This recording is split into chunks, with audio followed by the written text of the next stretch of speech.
سلام رفقا، حالتون چطوره؟ میتی کمان هستم.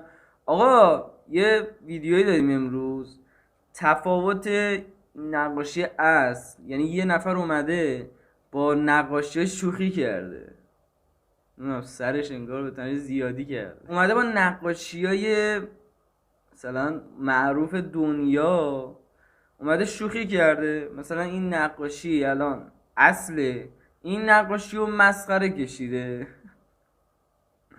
اینطوریه کلا. حالا بریم با هم دیگه ببینیم دیگه، بریم ببینیم. لیتس گو. خب رفقا بریم. خب این نقاشی خیلی معروفی. حالا اون یارو چی کشیده؟ چه شروری کشیده. این بعدی اینم خیلی معروفه، من اینو دیده بودم تابلوی معروف.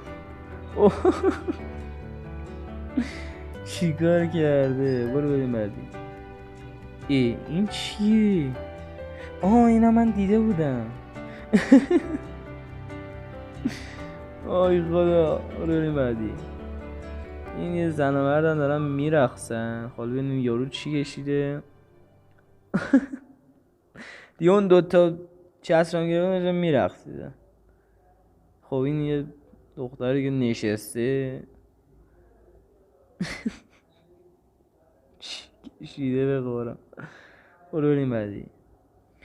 خب این زنه داره ورزش میکنه، مردم نگاش میکن. مثلا اون گربه توپو انداخت. خب رفقا، به آخر ویدیو رسیدیم. رفقا یادتون نره چنل رو سابسکرایب کنید، لایک کنید، کامنت حتما بذارید. اینستای منم میاد این بالا، حتما یادتون نره. یادتون نره برید فالو کنید. ویدیومون حالا در آینده قرعه کشیایی هم داریم، حتما فالو کنید. و همین دیگه، خیلی دوستتون دارم. تا ویدیوی بعد، فعلا بدرود.